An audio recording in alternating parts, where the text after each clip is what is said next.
T'es-tu déjà demandé pourquoi certains désirs te traversent? Même quand tu essaies de leur résister, ce ne sont pas de simples pensées passagères. Ce sont des élans qui surgissent sans prévenir, des fantasmes qui ne demandent pas la permission, une chaleur qui monte dans ton corps, comme si quelque chose essayait de t'éveiller de l'intérieur. Peut-être as-tu appris à appeler cela une faiblesse, à te taire, à détourner le regard. Mais si ce malaise était en réalité un signal, et si ce que tu ressens n'était pas une erreur, mais un appel, Carl Jung, l'un des grands explorateurs de l'âme humaine, croyait qu'en toi existe un territoire vaste, silencieux, oublié mais vibrant. Il appelait cet endroit l'inconscient. Et là, sous les couches de contrôle, de logique et de bonnes intentions, vit une force puissante, l'instinct sexuel. Mais ne te trompe pas. Pour Jung, la sexualité n'était pas seulement un acte, c'était un symbole, un langage de l'âme, un miroir où l'on se voit ou d'où l'on fuit. La plupart des gens vivent à la surface d'eux-mêmes. Ils croient qu'ils choisissent, qu'ils décident, qu'ils savent ce qu'ils ressentent. Mais derrière chaque décision, il y a quelque chose d'invisible qui murmure, guide, pousse. Et le désir, celui que tu essaies de faire taire, se manifeste justement là, dans ton regard, dans la façon dont on te regarde, dans ce que tu portes, dans ce que tu évites, dans ce que tu veux, mais que tu n'arrives pas à dire. Pourtant, le monde ne veut pas que tu entendes cela. Il est plus facile de transformer le désir en blague, en produit ou en péché. Mais Jung n'était pas un homme qui fuyait. Il est descendu dans les profondeurs de cet instinct. Comme on entre dans un temple interdit, et il est revenu en disant « Le désir n'est pas le méchant, il est le messager.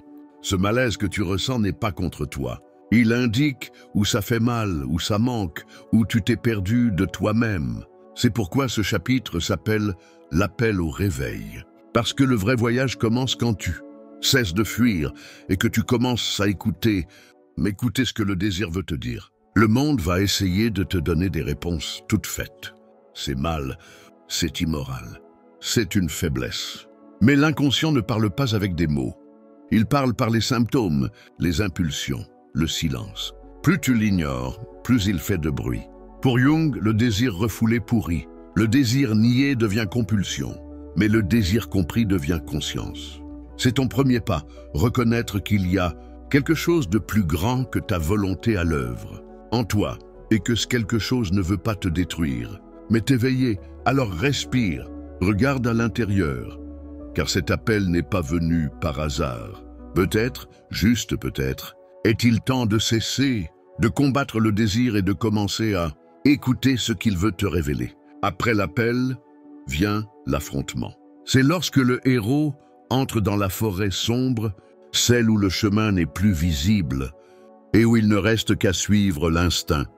Tu croyais avoir le contrôle, prendre des décisions rationnelles, mais tu commences à réaliser qu'il y a quelque chose en toi qui agit, qui désire, qui sabote, même quand tu ne veux pas. Jung appelait cela l'ombre de la psyché. Des parties de toi rejetées dans l'obscurité, mais qui n'ont jamais cessé d'exister. Elles ne sont pas mortes, elles attendent dans l'ombre. Le désir sexuel, par exemple, ne vit pas seulement dans le corps. Il habite ce souterrain.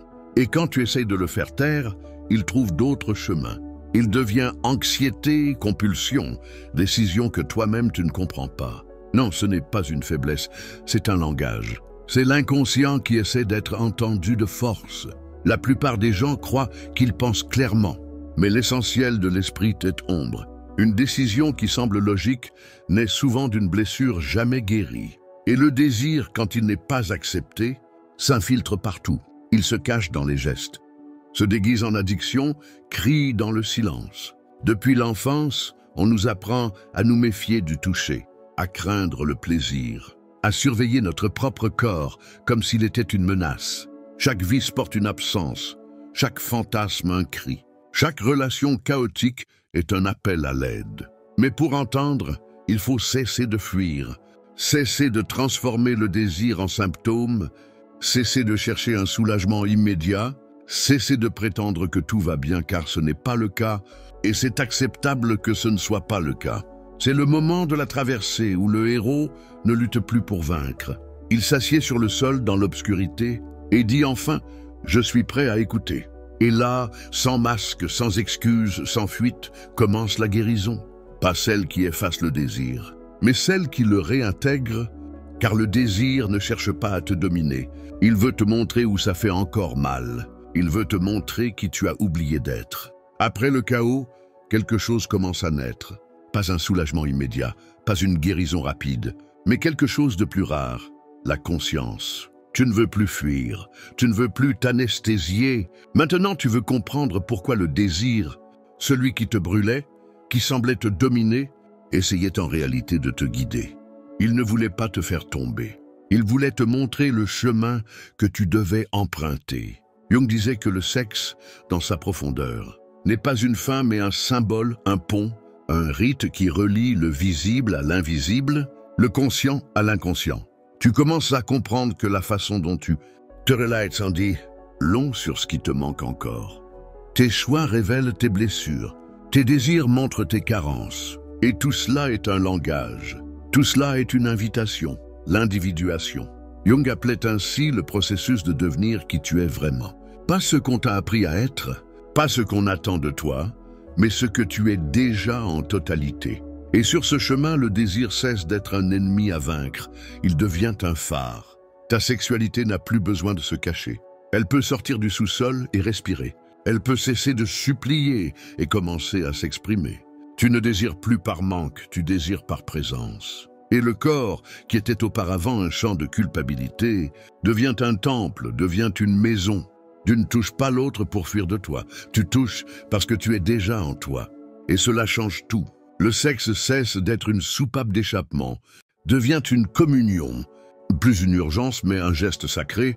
Tu offres parce que tu as, tu te donnes parce que tu ne t'es pas perdu. Mais cette maturité ne naît pas de rien. Elle exige de la pratique, de l'écoute, de l'humilité. Tu vas encore percevoir des traces de peur. Peur de l'intimité, peur de ne pas être suffisant, peur de trop ressentir. Et c'est acceptable. Le voyage de l'âme n'exige pas la perfection, il exige du courage. Le courage de rester, de ressentir, de se regarder avec vérité. Et alors le désir revient, mais pas comme un poids. Il revient comme une alliance, toi et lui côte à côte, se reconnaissant mutuellement, sans guerre, sans honte. Et dans cette rencontre rare entre le corps et l'âme, quelque chose de sacré se produit. Le plaisir cesse d'être une récompense ou un péché. Il devient de la poésie vivante. Tu as traversé la forêt sombre, affronté tes démons, écouté ce que le désir essayait de dire, et maintenant tu ne reviens pas le même.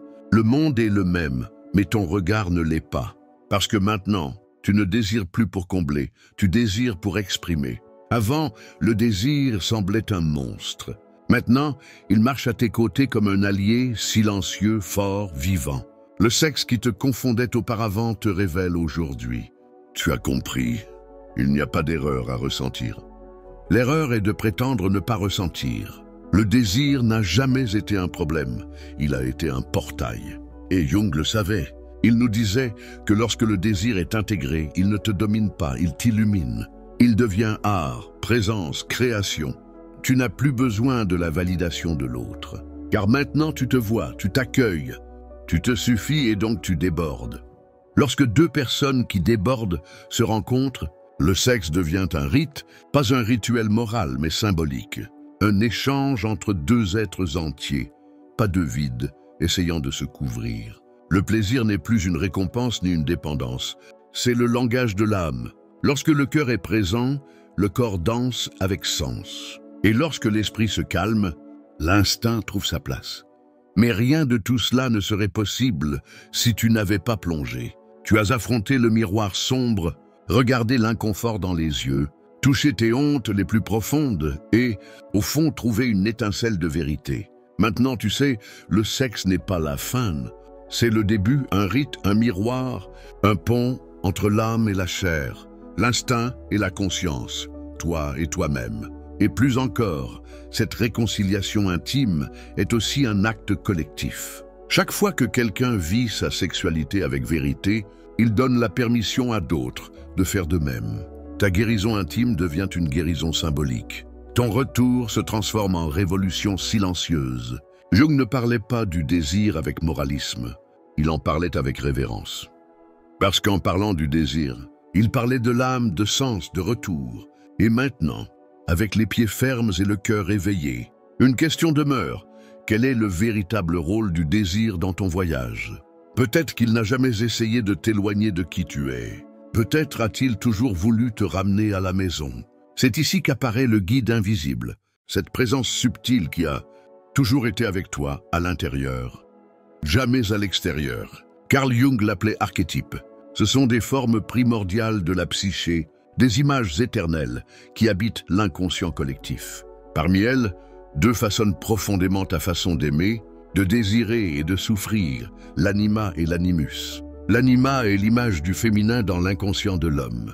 L'animus, l'image du masculin dans l'inconscient de la femme, mais il ne s'agit pas ici de genre biologique. Il s'agit de qualités, de forces intérieures oubliées, sensibilité, fermeté, intuition, raison, accueil, détermination. Pourtant, la société nous enseigne à choisir un camp. Les hommes doivent être durs, les femmes douces. Alors que se passe-t-il? Tu caches une partie de toi et tu commences à la chercher à l'extérieur. Tu tombes amoureux, mais pas de qui l'autre est réellement, mais de ce que tu as perdu en toi. La projection commence. Tu vois chez l'autre une lumière, sans réaliser que c'est ta propre lumière qui est reflétée. Et c'est magique jusqu'à ce que ça ne le soit plus. Car un jour, l'image se brise, la personne réelle apparaît, avec ses défauts, ses ombres, et alors viennent la frustration, le conflit, la douleur. Tu crois avoir été trompé, mais celui qui t'a trompé, c'est ton propre manque déguisé en amour. Jung appelait ce moment l'effondrement de la projection. C'est quand le voile tombe, et ce qui reste, c'est la vérité. Mais ce n'est pas la fin, c'est le début de la réintégration. La sensibilité que tu admirais chez l'autre est la tienne, la force aussi. Maintenant, tu peux arrêter de chercher dehors et commencer à te souvenir. Car le désir est un maître. Il montre où tu t'es fragmenté et t'invite à récupérer ce que tu as laissé. Mais attention, cela demande de la maturité. Ne pas blâmer, ne pas idolâtrer, ne pas fuir. L'autre n'est pas venu pour te compléter, mais pour te révéler. Et quand tu vois l'anima et l'animus à l'œuvre dans tes relations, tout change. Tu arrêtes de chasser des moitiés, tu commences à construire de la complétude. Ta sexualité change aussi. Elle cesse d'être urgence, devient communion. Le corps ne cherche plus quelqu'un pour se perdre, mais quelqu'un avec qui se retrouver. Et l'acte sexuel devient symbole, un dialogue entre inconscients qui se reconnaissent. Car au fond, le désir que tu ressens pour l'autre est le reflet de la partie de ton âme qui veut rentrer à la maison. As-tu déjà aimé quelqu'un au point que cela semblait magique, comme si cette personne avait été faite sur mesure? Comme si tout avait enfin un sens. Tu as peut-être appelé ça de l'amour, mais si au fond, ce n'était qu'une projection bien construite. Jung le savait, l'inconscient a hâte de se compléter, et c'est pourquoi il projette. Il projette sur l'autre tout ce que tu as perdu ou jamais eu le courage d'assumer. Tu ne vois pas l'autre, tu vois le reflet de ton manque. Tu ne désires pas la personne réelle. Tu désires l'image que ton âme a fabriquée pour ne pas ressentir le vide.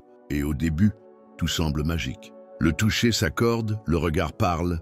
La connexion est intense, comme si le destin conspirait. Mais avec le temps, l'enchantement se fissure. L'image idéalisée se brise, la personne réelle apparaît et tu découvres qu'elle n'est pas ce que tu avais projeté. Elle aussi fait des erreurs, échoue, ne sait pas te sauver. Et alors vient la douleur, la déception, la rupture. Tu te sens trahi. Mais ce n'est pas elle qui t'a trahi, c'est le fantasme que ton inconscient a créé et qui maintenant s'écroule. C'est le moment dur mais nécessaire du collapse de la projection, car c'est là que tu as l'opportunité de reprendre ce que tu avais donné sans t'en rendre compte, ta tendresse, ta force, ta lumière. Tu te rends compte que tout ce que tu admirais était déjà en toi, mais tu l'avais projeté, transféré, tu t'étais abandonné à l'illusion de l'amour romantique. Ce mythe que quelqu'un viendra te guérir ne viendra pas. Personne ne peut te sauver d'un gouffre intérieur. L'autre peut te toucher, mais jamais te remplir. Et c'est là que le désir se brouille. Le sexe, qui pourrait être une rencontre, devient anesthésie, colle, tentative de maintenir en vie quelque chose qui est déjà parti. Tu sens le corps présent, mais l'âme absente. Combien vivent ainsi, confondant attachement avec amour, présence avec promesse, sexe avec soulagement? Mais Jung était clair, le désir n'est pas le problème. Le problème, c'est d'attendre de lui, qu'il guérisse des douleurs qui appartiennent à l'âme. Le véritable amour ne vient pas combler les vides, il vient révéler où il se trouve. Et le désir, lorsqu'il mûrit, change de forme. Il cesse de supplier, commence à offrir. Tu ne t'accroches plus à l'autre par peur de perdre. Tu te livres parce que tu as quelque chose à partager. Mais pour cela, il faut déchirer le voile, abandonner le fantasme de l'âme sœur, rompre avec le conte de fées, tuer le mythe de celui qui te complète, parce que personne ne te complète. Tu es né entier, et ce n'est qu'en reconnaissant cela que le désir cesse de mendier et commence à illuminer. Que se passe-t-il avec un désir trop longtemps réprimé? Il meurt? Non, il se tord. Le désir non écouté ne disparaît pas. Il se transforme en angoisse, en obsession, en vide. L'énergie qui aurait pu faire avancer la vie devient un nœud. Jung l'avait dit. La libido, cette force vitale qui habite chacun de nous, a besoin de circuler. Lorsqu'elle est bloquée, elle cherche des issues à travers les fissures. Et ce qui s'échappe, s'échappe de travers.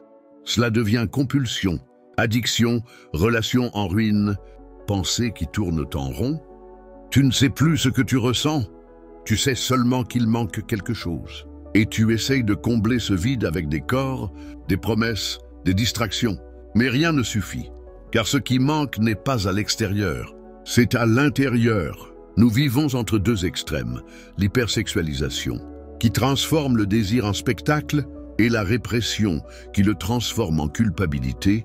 Au milieu, nous sommes là, confus, fragmentés, perdus dans un labyrinthe de sensations que nous ne savons pas nommer.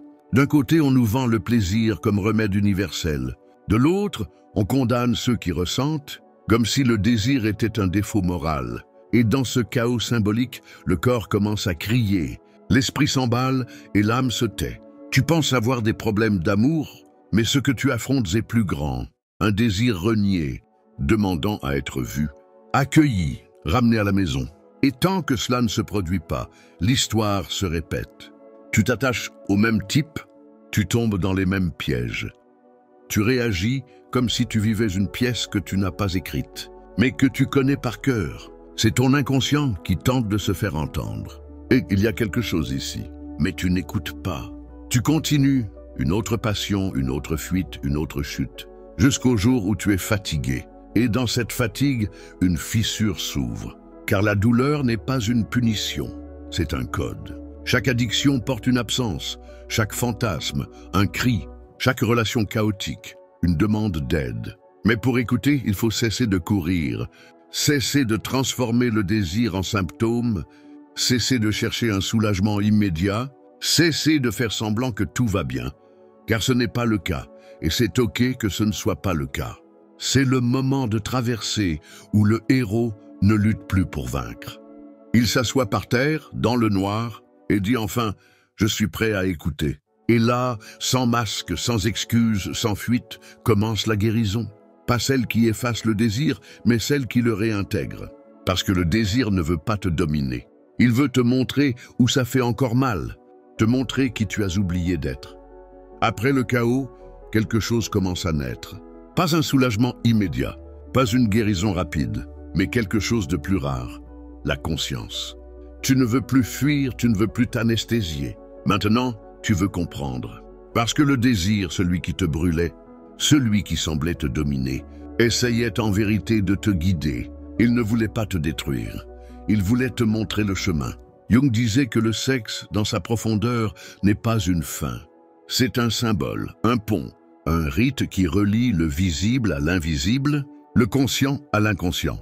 Tu commences à comprendre que ta façon de te relier aux autres parle de ce qui te manque encore. Tes choix montrent tes blessures, tes désirs révèlent tes carences. Tout cela est langage. Tout cela est invitation, individuation. C'est ainsi que Jung nommait le processus de devenir véritablement soi-même. Non pas celui qu'on t'a appris à être, ni celui que les autres attendent de toi, mais celui que tu es déjà dans ta totalité. Sur ce chemin, le désir cesse d'être un ennemi à vaincre, il devient un phare. Ta sexualité n'a plus besoin de se cacher. Elle peut sortir du sous-sol et respirer. Elle peut cesser de supplier et commencer à s'exprimer. Tu ne désires plus par manque, mais par présence. Et le corps, qui était autrefois un champ de culpabilité, devient un temple, une maison. Tu ne touches pas l'autre pour fuir toi-même.